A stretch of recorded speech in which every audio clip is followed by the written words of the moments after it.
Just a quick preface before this video starts. I'm going to try to do this a bit differently. I'm not going to script as much, if anything really at all. So I'm going to try to be more open in how I'm recording this. So if you like this more freestyle take on how I videos, let me know by liking, comment, subscribing, do any of that, and then I'll know that I should keep doing this style of recording. And with that, let's get into the video. So the reason I'm making this video is I found a couple games that I've not seen people really talk about, that I think people need to learn about. So the 4 games I've got lined up today are Pseudo, Luna's Disc, Penny's Big Breakaway, and Penglin C. Each game was determined by a couple different metrics. At the time of recording game footage and putting everything together, I determined it by the review number, basically how many people had reviewed the game at the time on Steam, and how much I've heard about it. So the first game I ended up playing was Pseudo. All in all, it took me about 5.5 to 6 hours to play through the game, and I took a couple shortcuts and whatnot, so I didn't fully get the whole experience. And if you want to get the full experience, it probably would end up being on that 6.5 to 7 hour end of the spectrum. This one also had the highest review number on anything on my list, being at the time of me doing it, it was 9,246 reviews. Most of which are, positive because it's an awesome game. But this one does have the highest review count of everything I did play. Pseudo is a Metroidvania style game, so you can kind of explore the game however you want. There's not really there's a set story you can follow, but you don't have to stay, it's not just a linear path. Which is how Metroidvania games work. You're able to go wherever you want, kind of whenever you want. It's pretty fun. But the Metroidvania aspects, I'm not typically a big fan of Metroidvanias because I tend to get lost, but I think Pseudo does a pretty good job of making the areas seem different enough and pointing you in directions. It's oh, you need to go this way, you need to go this way kind of thing. Though there was a point where I literally got lost, I got stuck for a good 30 minutes because I could not find one area of the map that I needed to go to finish the game. Which is, my fault, I'm stupid. But instead of being a 2D game like most Metroidvanias and that I've seen and played are, it's actually 3D.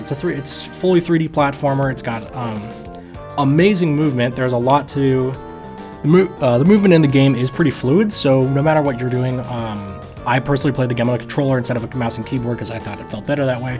But the game responds really, really well to inputs. It's not delayed or if I don't know how to be ahead, but it's not delayed or anything like that. Everything responds super fluidly, and the main character is Sybil. I'm pretty sure that's how you say her name. It has a lot of different moves you can do with her. She has just basic standard jumps, slides, kicks. Most of the moves that you end up learning, you get because you pick up special abilities throughout the game. One of them, like I said, kicks, is from the Sun Greaves.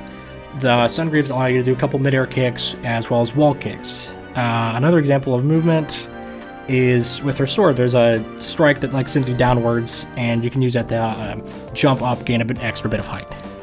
As well as a couple other things. One is a wall cling that lets you slide along walls. Another one's that lets you bounce off of objects and enemies. So what the game actually does is it says, here's all this movement. I'm gonna you figure it out. You go where you want.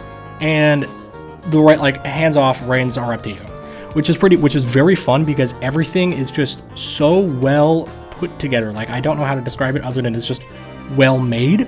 So let's say you want to go fast, which you very much can. You can go very, very fast in this game. I've looked at a couple of speed runs, and the tech in it is amazing. It's fucking crazy. But one thing you can do is you can slide forward, which gives you a bit of momentum. And you can use it, and you can jump out of that. You can get long jump style thing, like you would in, I don't know, fucking Super Mario, Mario 64 or whatever. Use that to gain momentum, and then if you keep jumping, you can bunny hop and keep preserve that momentum. Other things you can do is once you get the Sun Greaves, you can do that slide jump. And then preserves that momentum even more mid-air instead of slowing down mid-air by using a kick or two with the Sun Greaves to keep that momentum going. Besides just the Sybil's regular moveset, a lot of the game offers other things, just climbing, jumping, climbing stuff vaulting ledges. Is pretty good. It's pretty responsive no matter what you climb. If you can reach it, you're pretty much able to be climbing. There's also poles which in the game, you know, you climb up the poles. Like most games though, as well, Sybil can stand at the top of the poles and just bounce there so you can determine where you're wanting to go. And sometimes they can be a little bit finicky, but for the most part, they're pretty fun to work around with. Another important thing to note is that since this game is a Metroidvania and it's pretty open, you can very easily like sequence break the game. Like you can, like, so one section is the underground, like the deep dark area. I'm forgetting the name off the top of my head, but you can go down there and you have to get this like key to finish the game. And one way to do it is to go through the theater and get this sword ability that like allows you to throw a like wind cyclone thing to hit faraway objects, enemies, whatever. And the intended way to do it is to get that like upgrade, go into the dark area where you need to get the key, hit the 2 switches on the like sides to raise up a platform. I didn't do that, and I instead spent, I'm not even joking, probably a good 30 minutes trying to figure out how to get around this because I didn't know.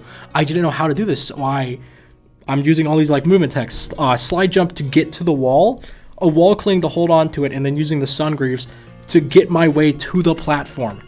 Like that was so hard, but it's, oh my god, it's so fun to put everything together because again, it's just so good. It just feels so good. And once you get there, I had to figure out a way back because I couldn't just, you know, I would say death warp. I couldn't warp, like, you know, I go into the fucking sludge at the bottom. I couldn't just hit that and then leave, go to the front of the room. I had to figure out a way back, and that was also very painful, but again, very, very fun. Another thing I did want to mention is the main character herself, Sybil. Again, I'm pretty sure that's how you say her name. Her character design is pretty interesting. I'll pull up a picture of this in the post-production when I'm editing it, but I like her character because it's just goat lady. Like, she's very well made. I'm not even joking. I went to the community tab when I first got the game on Steam, and I saw like fan art of just her ass. Like she's got mad cheeks. It's unreal. And I'm not saying I wouldn't, because I would. But her outfit for the most part is just like a tuxedo top, like a tuxedo corset top, and actually that's pretty much it. So like literally by default she doesn't have pants on, which is kind of funny. And actually there is a like I can't remember what the specific thing is. I'll put it in the title. I'll put subtitles here for what it is. But there's an option in the settings that you can like put pants on her, which is which is really funny. Like the fact that the developers are like, all right, we're gonna not give her pants, and if you want to put pants on, here's the setting to give her pants. The game actually also gives you a couple like small, I'd say side objectives or like little things you can do to get her more outfits, which is pretty cool, and that like they all fit her very, very well. One last thing I just remembered to mention is that I like the aesthetic of the game. Is kind of makes me think of like the PS2 era style of games, where it's kind of like where it's polygonal, but it's not like super low poly, but it makes it interesting because the developers work with that in like very good ways, where certain things have that like flat 2D aspect, but it like works in that 3D. It works in the 3D space by kind of like always rotating to fit like the angle you're looking at it. And the character all the character models look super good. Like they did a really good job on all of like Sybil's character model and the enemy models in that like PS2 style graphics, and everything is just chef's kiss. Commencing sample loop in 5, 4, 3, 2, 1. All right, on to the next game. Next game is Lunistis, which is another, I'd say, like PlayStation style of game, where it's like the Steam page says it's a PS1 inspired, like PS1 graphically inspired game. It's even more simple in terms of character and like design than Pseudo. The main character in Lunistis, Hana, you learn about her name at the beginning, is like very small, very cute, love her. The movement within the game fits it very well. Hana has a couple different things she can do. It's mostly just jumps, she has an attack that helps you float in the air too, a couple twirls, whatnot. Though I think the art style is very, very beautiful. Like it's all kind of like that PS1 3D pixel art. Everything it's got that low quality charm, but that's the way the game was meant to be put. Like, I say put, that's the way the game was meant to be made. And again, the developers are like fucking artistic geniuses. Everything looks amazing for this like graphical style. Like, dude, you don't need to have the most high-end graphics to have a game look good. So with Lunasis though, I've never actually heard anyone talk about it. It had the second. I put these in order of review count. Lunasis actually had the second most reviews at 1,396 at the time of looking at it. But again, I've never heard anyone talk about it, similar to like I did with Pseudo, even though that one had literally like 9 times the amount of reviews.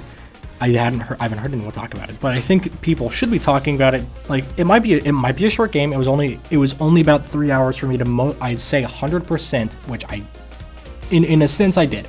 Like, the game gives you a lot to do for how short it is. After you finish the game the first time, you can go back through with 2 different characters. I haven't done that yet. I'm planning on it, but you go back through the 2 different characters, play through all the levels again, and just experience it in a different way because they have different movesets. Each level has a couple different things you could do. There's you can get like for Hana, the like collectible is cranes. You can get all of those to get to like the S rank on that. There's some minor there's some other collectibles that let you get like secret things. If you spell out Hana's name by finding the letter pieces throughout the level, you can get access to a secret ending. Well, yeah, secret ending exit of the level that gives you either a key or a document, which ends up helping the story.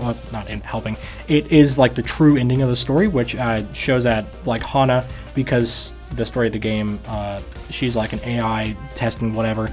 She like succeeds. She outperforms all other models and is like, you did a good job. You've actually like been proven to do what we need you to do. You've succeeded.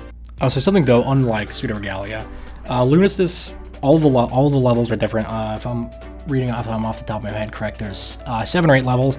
Each of them has a different, gimmick that they employ. Its first level is not really anything too interesting because it's just introducing you to the game, the controls. Second level has these like water bubbles you can get into that take you in a certain direction. Third level introduces grind rails that are just super fun to like literally just grind on. It's like Tony Hawk Pro Skater stuff. There's other mechanics introduced in the game, but it's mostly, I think it's at that 4th level that the game stops introducing stuff, and it's just, here's an amalgamation of everything that you need to put together, and let's see how well you can execute everything. And everything is very well laid out. So it's not like the game was bad, it's badly designed, I messed up because of the game. No, every time you mess up, it's like, oh, I messed that up myself. Like, that's a my fault thing, which is very fun. Like, if you can look at a game and recognize that's my fault, that's not a matter of just luck or bad game design, I think that's so fun and endearing because it pulls you back and it's like, I want to do better, I want to get better, I want to be able to beat this. And Lunasis just does it so well in its level design.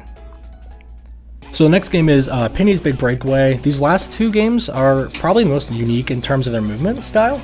Penny's Big Breakaway is, I'd say, inspired by Sonic games, where it's like you're kind of meant to go fast, you're kind of meant to like race through the levels, more in the 3D Sonic games versus the 2D ones, because it's got that open world, well, not open world, it's got that open level feel to it.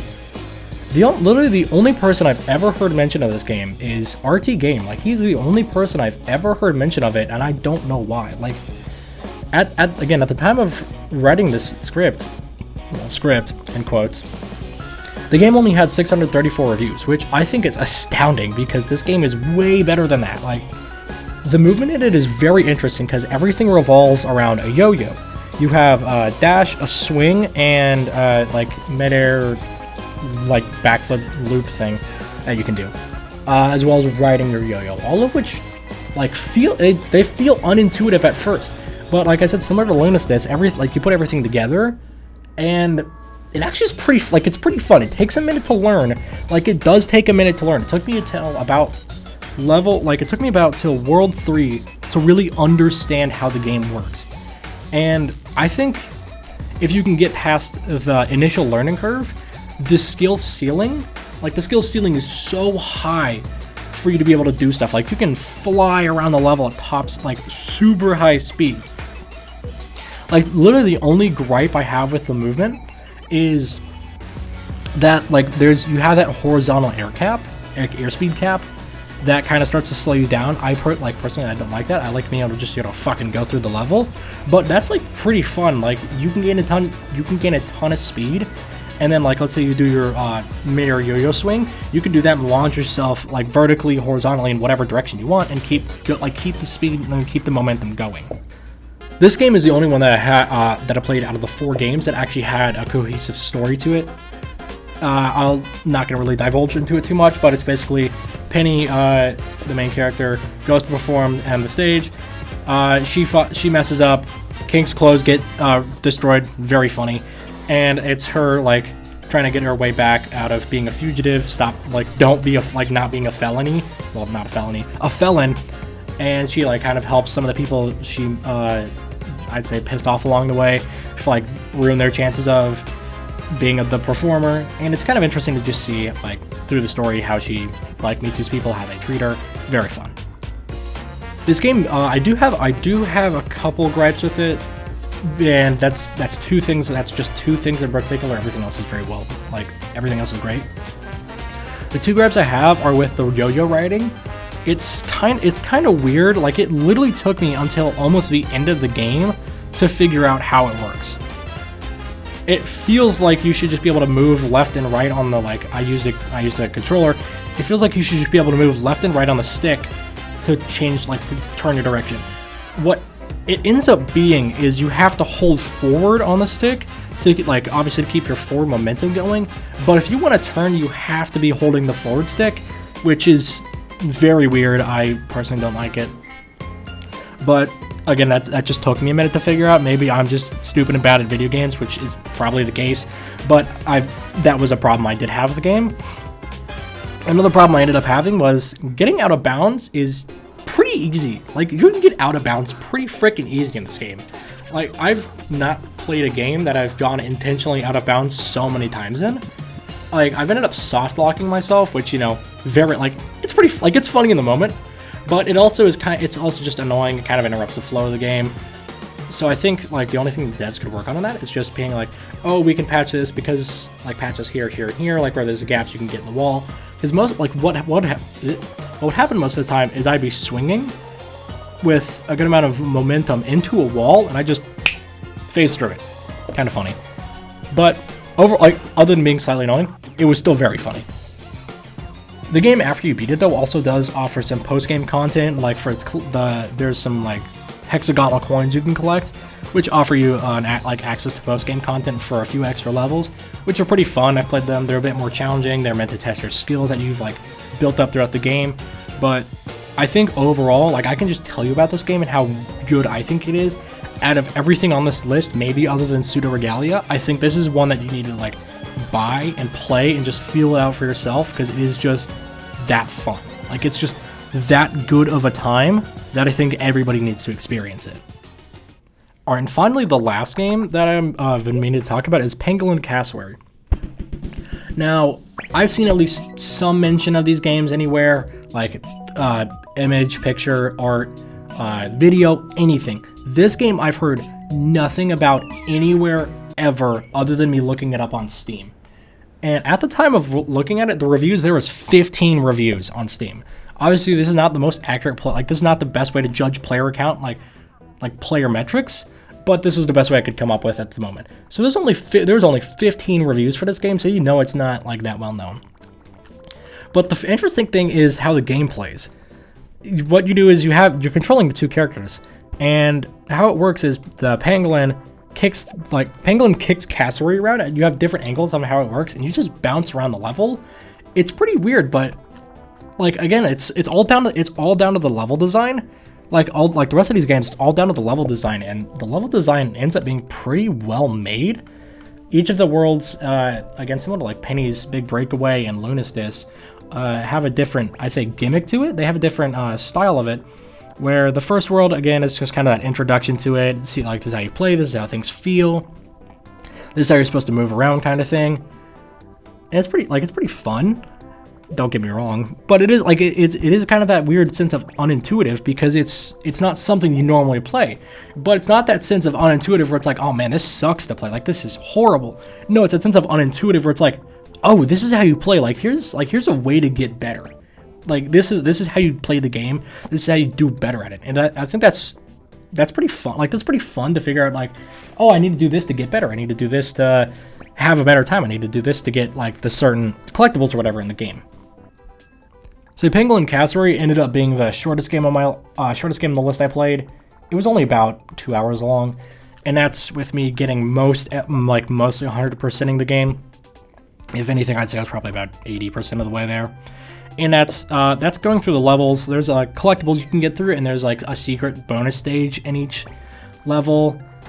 Like there's the main collectible, which is the chips. Then there's a side collectible that's harder to reach, and then there's the secret level. The secret level like just tests your skill a little bit more, which is pretty cool. But like all in all, the game is pretty short.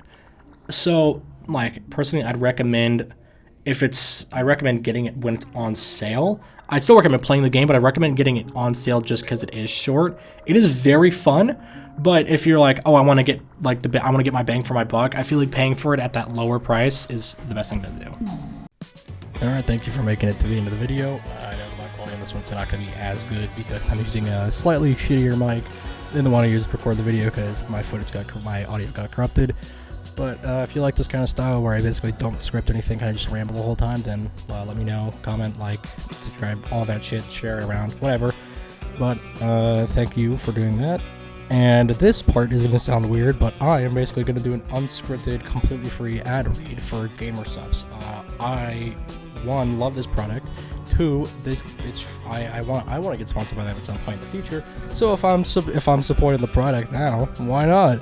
But I have ended up making 2 people buy it. I've gotten several people on the fence about buying it, but if you've ever considered doing it, I recommend buying it. Might seem like a steep expense at first, but it lasts a long time. It's very good, and it helps. I don't know if I have ADHD, so caffeine doesn't do jack shit to me, but it's still very fucking good. All right, ad rant over, but yeah, if you like this kind of style, let me know.